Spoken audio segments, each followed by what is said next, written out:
सास बनी डंडे वाली भूत। शिखा की नई नई शादी हुई थी। उसका मायका और ससुराल दोनों कानपुर में ही थे, इसलिए उससे मिलने उसके भाई अक्सर आते जाते रहते थे। ये बात शिखा की सास मीना को बिल्कुल पसंद नहीं थी। मम्मी जी, आज राहुल भैया आ रहे हैं। कौन, तेरे चाचा का लड़का? जी मम्मी जी। अरे पर वो तो दिल्ली में रहता है ना। हाँ मम्मी जी, उन्हें कल सुबह दिल्ली के लिए निकलना है, तो वो आज मुझसे मिलते हुए कल सुबह यहीं से निकल जाएंगे। हमने तो धर्मशाला खोल रखी है ना। कुछ कहा क्या मम्मी जी? मैंने कहा हाँ हाँ, आने दे तेरे भैया को, जमकर खातिरदारी करेंगे।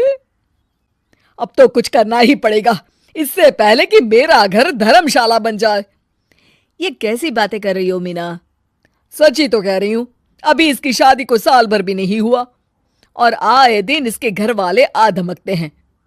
अरे तो क्या हुआ, वो इसी शहर में रहते हैं तो हाल चाल लेने आ जाते हैं। इस बार मैं उनका हाल और चाल दोनों ही बिगाड़ दूंगी। अब बहुत हो गया जी। अरे ये कैसी बातें कर रही हो, हे भगवान। बस आप तो देखते जाइए।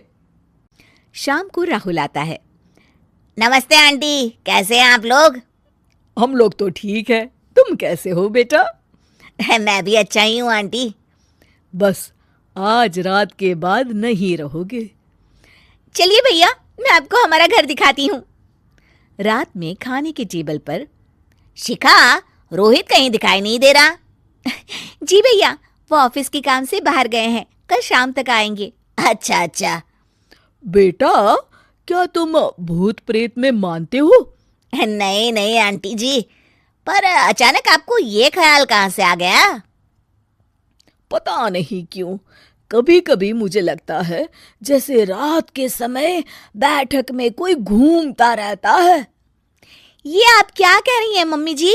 हाँ, तुम लोग घबरा ना जाओ, इसलिए मैंने आज तक इस बारे में कुछ नहीं कहा। ये आपका वहम होगा आंटी जी, ऐसा कुछ नहीं होता। हो सकता है। चलो अब मेरा सोने का टाइम हो गया है तो चलती हूँ मैं। शिखा बेटा, राहुल के सोने की व्यवस्था वहीं दीवान पर कर देना। जी पापा जी। अब चलिए भी।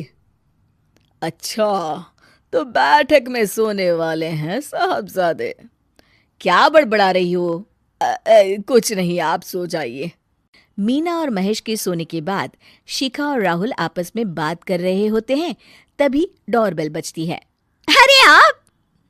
सरप्राइज! काम जल्दी खत्म हो गया तो मैं आज ही चला आया। ये तो बहुत अच्छा किया। देखिए राहुल भैया भी आए हुए हैं, आप दोनों का मिलना भी हो जाएगा। कैसे हो रोहित? मैं तो ठीक हूँ भैया। शिखा, मैं भी आज यहीं सो जाता हूँ, राहुल भैया से बातचीत भी हो जाएगी। अच्छा अच्छा ठीक है। मीना आधी रात को उठती है, कंबल मुंह से पैर तक ओढ़ के डंडा लेके बैठक में आती है और देखती है दीवान पर चादर ओढ़े कोई लेटा हुआ है। देखो तो कैसे मजे से सो रहा है बहन के ससुराल में। मीना ताबड़तोड़ 4-5 डंडे मार देती है। अरे मर गया, अरे बचाओ बचाओ, कौन है? मीना जल्दी से अपने कमरे में भाग जाती है। हे भगवान, ये मैंने क्या किया? ये रोहित कहाँ से आ गया? लगता है ये नालायक राहुल मेहमानों वाले कमरे में सो गया होगा। आज तो इसकी खैर नहीं। उधर बैठक में, अरे क्या हुआ रोहित? मैं बाथरूम में था, तुम्हारे चिल्लाने की आवाज सुनी। पता है भैया, मैं सो रहा था, अचानक से कोई आकर मुझे डंडे मारने लगा। ये क्या कह रहे हो? लगता है तुम भी आंटी की तरह भूत प्रेत में मानते हो। नहीं नहीं भैया, सच में कोई आया था। मैं तो जा रहा हूँ मेहमानों वाले कमरे में सोने के लिए। इस समय अपने रूम में जाऊंगा तो शिखा की नींद खराब हो जाएगी।